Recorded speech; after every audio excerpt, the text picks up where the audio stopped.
Hello BookTube. So far this year I have bailed on 9 books.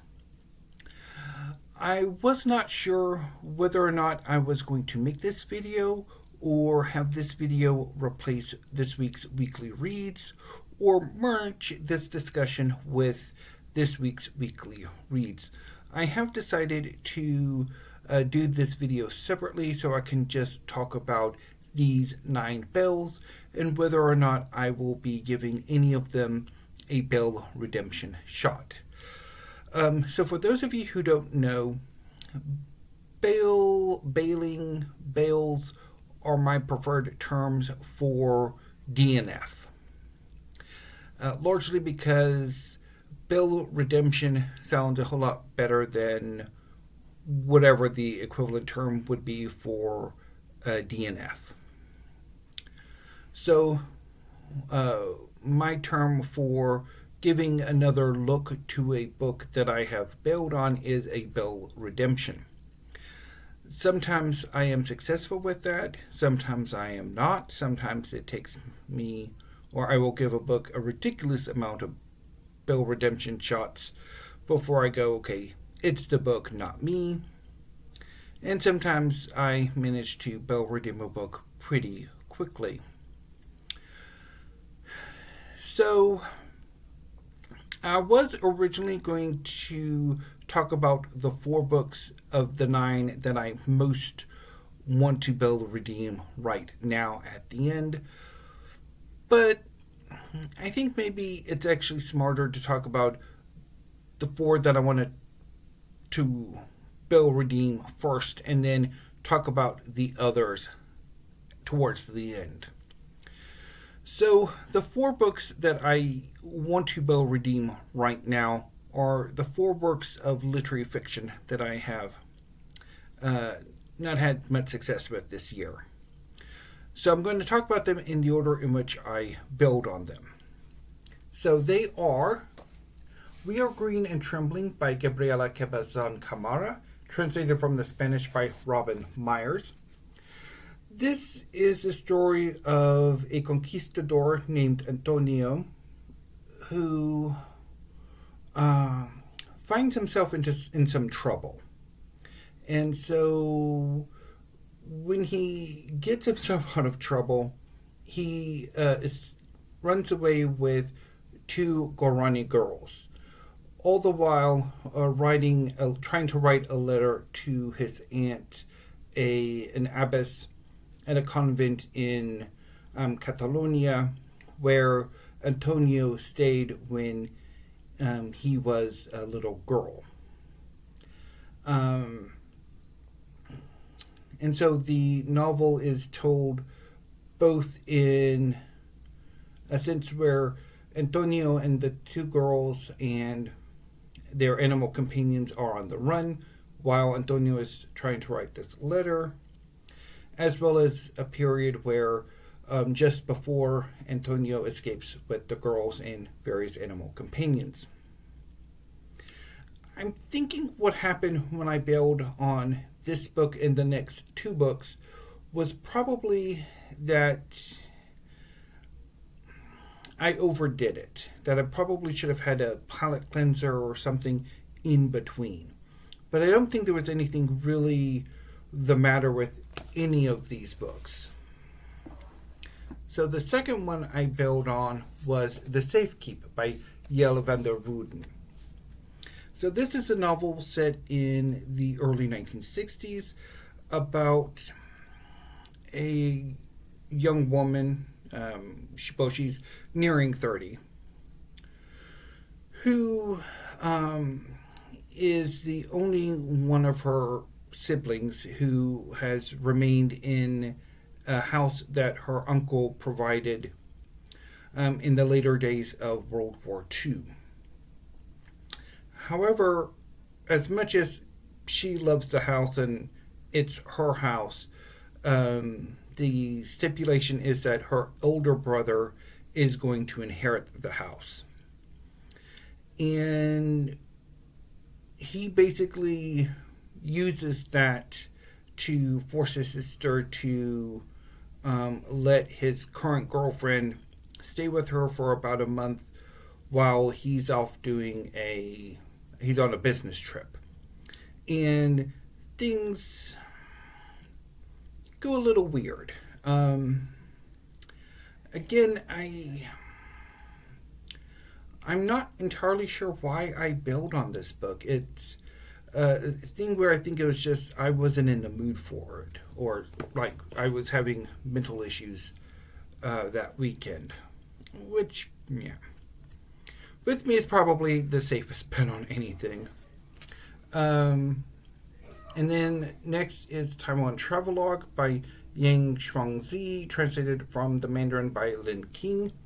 So this is a novel about a Japanese writer who goes on an extended trip to Taiwan during the Japanese occupation of the island in the 1930s. And there she meets a young Taiwanese woman who acts as her translator. And the novel itself is presented as if it were the work of this Japanese writer. And again, as I was thinking about this novel and why I bailed on it, I couldn't really come up with a reason. It just, yeah. So, most recently, as far as literary fiction is concerned, with me bailing on them, is The Line of Beauty by Alan Hollinghurst. So this is a novel set in the 1980s about a 20-something young gay man named Nick Guest, who has become something of a pet for a wealthy, upper-class political family whose son Nick has befriended, but he basically is forced to become the chaperone for the daughter who has mental issues. And again, this past week I have had a really bad week, and I think that has absolutely affected my reading in a way that kind of ticks me off. So, yeah.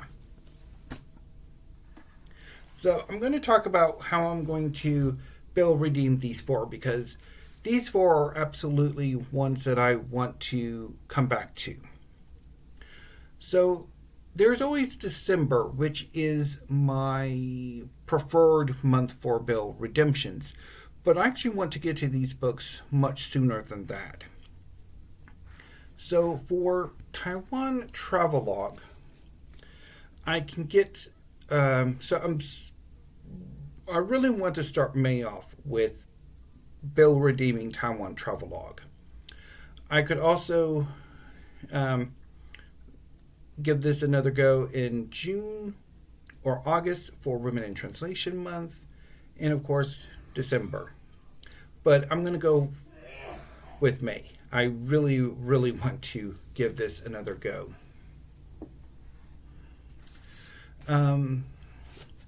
And as far as like We Are Green and Trembling, The Safekeep, and The Line of Beauty, I think I'm going to get to all of these in June, which is starting to form a theme, I think, for June, which is maybe focusing on LGBTQI plus works that I haven't gotten on with. So that could be an interesting project, and see if I can get the, enjoy them finally. Now, moving on to nonfiction. So far this year, I have tried to read 2 works of nonfiction and have failed miserably at both. So first up is for Historathon, After 1177 BC by Cline. So I gave this a go for the first quarter of Historathon. Historathon is a year-long reading event. in which participants read historical nonfiction or history. And I have, over the last few, so when I first started my channel, a few months into it, I started to gravitate more towards history. And history and biography, to a lesser extent, were the genres that I focused on for a number of years. But starting in 2024, and certainly throughout 2025 and now, I am just not as interested in history as I once was. And as I started on 1177, that was really hit home for me. And the same is true for Q, A Voyage Around the Queen by Craig Brown. This is an idiosyncratic biography of Queen Elizabeth II that I was planning on reading for People April. And I tried it this past Monday. And I just could not get into it. Now, for both of these, I'm thinking I might return to them in November for Nonfiction November, and just try to devote my November to nonfiction, and see finally if I can reignite my love for history and biography, or if, like so often happens with me, I'm kind of tired. I'm done with the genre for the time being.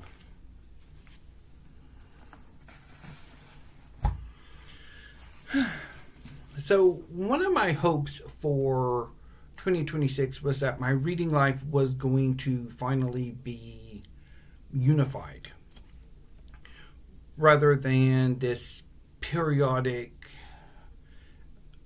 obsession that I get with certain genres for a few years and then I lose interest and move on to other genres.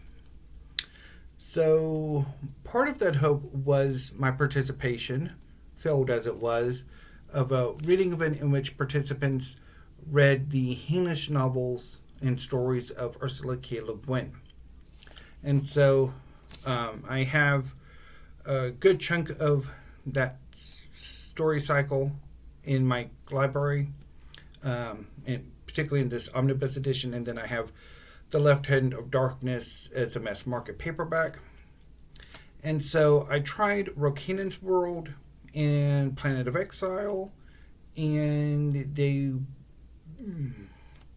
so Rocannon's World is about a xenoanthropologist who finds himself stranded on a world that's kind of basically a fantasy world, just without actual magic.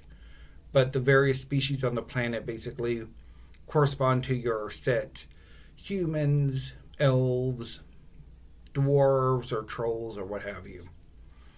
And it was terrible. And then Planet of Exile is somewhat similar. It deals with the native inhabitants of a planet that's not particularly advanced, coming into contact with a colony of species that is more advanced and who are considered to be wizards by the native inhabitants. Again, it was just... I could not get into either one.